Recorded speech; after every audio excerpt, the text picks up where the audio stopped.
Hi TV people! We've come round to this property here, we're doing a refurbishment.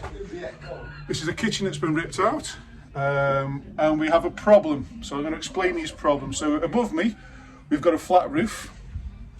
So I'm going to go outside and just prove to you that it's a flat roof so that you understand what I'm on about. So if I walk around to the back, it's a lot easier for you to see. So a flat roof is literally a roof that's flat with mineral felt on it or GRP system or rubber, but basically it's just a flat piece of timber with some form of waterproof on top. So it's a flat roof, not a pitched roof, because a pitched roof is obviously the one that goes up and down with tiles on it. So we've got a flat roof. Now as you can see from the background in sunny Stoke, and the tickling stick, it's very, very snowy at the minute, so it's very cold.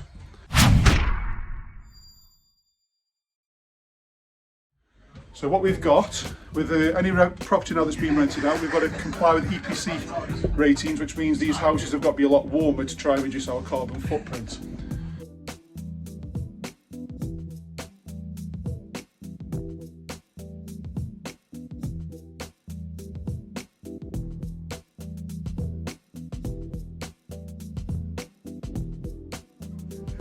So what we've done is we've taken the roof down. Now when I did the quote for this property, I did pick up on the fact that there's probably no insulation inside the roof. Now I was wrong, there is an insulation in the roof.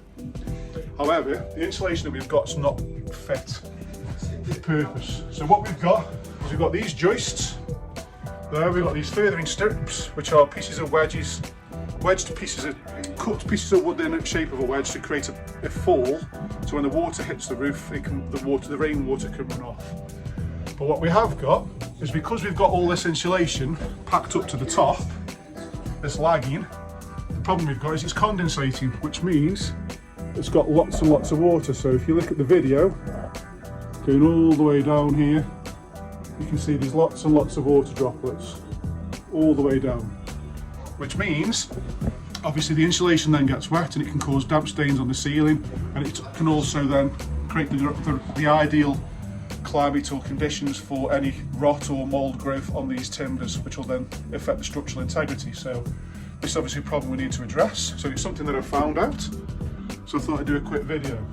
So the things that need to happen really, and what I propose to do, is we remove this lagging and we put some kingspan either inside the joist, like so. So if we cut a piece of block of kingspan there and leave a vapour barrier or an air gap above it, so that the airflow can travel through, and that'll stop it. So obviously at the minute this is the problem that's it's caused, is because we've got the insulation like this one stuck to the top. There's no air that can get through between the lagging and the top of the roof, so it's then sweating. So you've got hot at the top, so hot inside, you've got cold at the top, and then it's like the windscreen in your car, which creates this surface here where all the droplets form.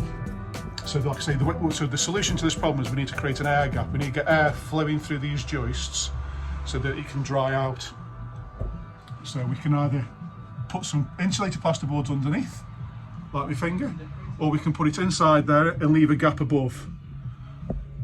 And then we need air to be able to flow from one side straight through to the other side. So we have got a gap in the brickwork, it can be done, but we have a further problem.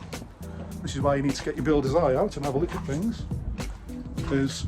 So looking at the roof, you can see that we've got all these little holes here, which are for ventilation. However, the person that's put the roof on hasn't really thought about it properly, because they've wanged all the lagging at the top of that brick so that the air cannot flow through. So what I'm trying to say there is, when they've put the lagging in, if you look, the lagging is sitting on top of the brick. So all these bricks have got a bit of a gap, but when they put the lagging in, they've used it to shove in that hole to hold it in place while they put the boards up. But then that means that the air can no longer travel through these holes because of the lagging is then stuffed up. I hope I'm making sense here, folks. So by doing my method that I've just said, is by putting insulation in there, leaving a gap above, because obviously it's a solid board, it would then be far better. But then we need to put more holes in there, so air can go in one way, then the opposite side, we need air to go out. So now you're going to use your builder's mind and go, all right, okay.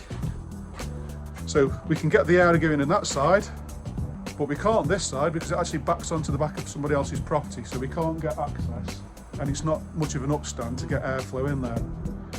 So the thing that we're going to have to do is probably fit some mushrooms on the top and each one so that the airflow can come through, or maybe drill some holes at the top of the joist and the kingspan so that air can go through some and out of the others, but we're going to have to put some form of ventilation on the top of this here now. I'm not a fan of doing this because that felt's been on there for some time, and if we start drilling holes in it and putting holes into a flat roof, it's never really a great idea, especially when it's like being done as a retrospective thing.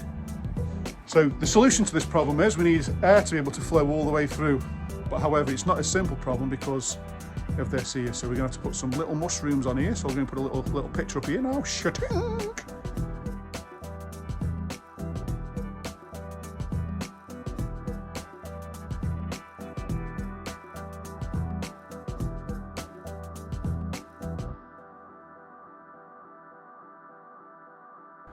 So there are the mushrooms to fit on one side, and then this side we need to put more soffit vents down here,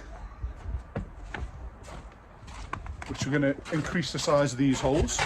So if you don't know what a soffit vent is, I'll put another picture up now. Shutting!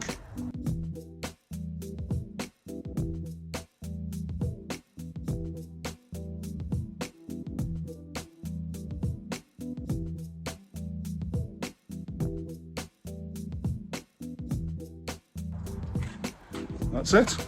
And then on the inside, we need to replace this lagging with some kingspan and make sure that it leaves at least an inch gap all the way down.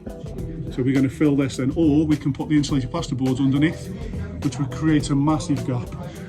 So this one's all about airflow, people.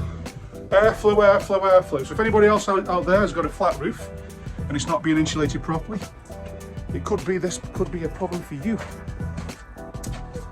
Right then guys, hope that's helped you out. Stay tuned for further progress updates, and I'll see you shortly. Mwah!